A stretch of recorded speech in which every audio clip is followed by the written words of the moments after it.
لو سمحت يا بنتي ممكن تساعديني لو سمحتي؟ اقدر اساعد حضرتك ازاي طيب؟ انا بس مكتوب لي على العمليه دي 10000 جنيه. انا محتاج مني 500 جنيه بس عشان اروح للدكتور اعمل عمليه. طب انا معيش المبلغ ده دلوقتي بقى. انا معايا 300 جنيه، هديك منهم 200. طب ثانيه واحده يا بنتي، امال الفلوس اللي هناك دي ايه؟ مش بتاعتي. امال دي بتاعت مين؟ ثانيه بس يا عم، بقولك مش بتاعتي. طب انا محتاج فلوس لو سمحت خليكي معايا. ايوه، ما انا بقول لحضرتك هساعدك وهديك 200 جنيه. يا بنتي ما في فلوس كتير هنقسمها بالنص مع بعض. حرام يا عمو، بجد حرام. طب اسمعي كلامي. هترضى ان انت تتعالج بفلوس حرام؟ ايه الحل؟ انا هديك والله 200 جنيه وهساعدك، ومش مشكله انا هيبقى معايا 100. بس سيب دول مش بتوعنا. طيب ماشي يا بنتي، ربنا يكتر خيرك. اتفضل يا عمو.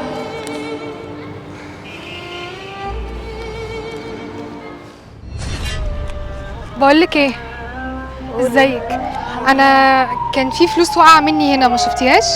طب كانوا قد ايه طيب؟ ايوه، انت في فلوس في ايدك، هي الفلوس دي بتاعتك. انا بسالك بقولك قد ايه طيب؟ هما كانوا حوالي 700 يعني. لا هم اكتر من كده. هو انت عديتيهم؟ ما تعديهم وشوفيهم. معلش هم مش بتوعك صدقيني، ممكن يكونوا هو في حته تانيه. يعني انت ايه اللي عرفك انهم مش بتوعي؟ عشان انت قلتي مبلغ وما طلعش هو. صراحه يعني انا عايزه 100 جنيه بس عشان عندي كورس وفلوس وقعت منها. طيب ماشي، انا معايا ال 100 جنيه بس مش معناته ان احنا نروح نسرق، فاهم؟ سوري، انا بس محتاجه 100 مش اكتر. انا معايا هساعدك بيها، لكن ما ينفعش تاخدي حاجه مش بتاعتنا. عادي، ممكن تاخدي رقمي برضو عشان. لا خلاص عادي، انا كده بيتي قريب من هنا، يعني هقدر اروح، ما تقلقيش. شكرا. شكرا، تسلمي لي بجد. بقولك ايه، هو انا ايه اللي ضمني يعني ان انت مش هتاخدي الفلوس دي ليكي؟ لا انا هقعد هنا شويه وبعد كده هروح اوديها للامن لو محدش جه خدها. وانا ايه اللي ضمني ان انت هتروحي للامن؟ يعني اكيد كنت اديها لك لو فكرت نعمل بيها حاجه. عادي يعني، بصراحه انا لو مكانك هاخدهم. حرام مش هقبل على نفسي فلوس حرام. ايوه، انت مش محتاجه تجيبي حاجه كده ولا كده. حتى لو محتاجه يعني اكيد ربنا هيرزقني. باي. السلام عليكم. وعليكم السلام. بعد اذنك، ما شفتيش فلوس واقعه هنا؟ طب كانوا قد ايه طيب؟ كانوا 5000 جنيه. ايوه معايا.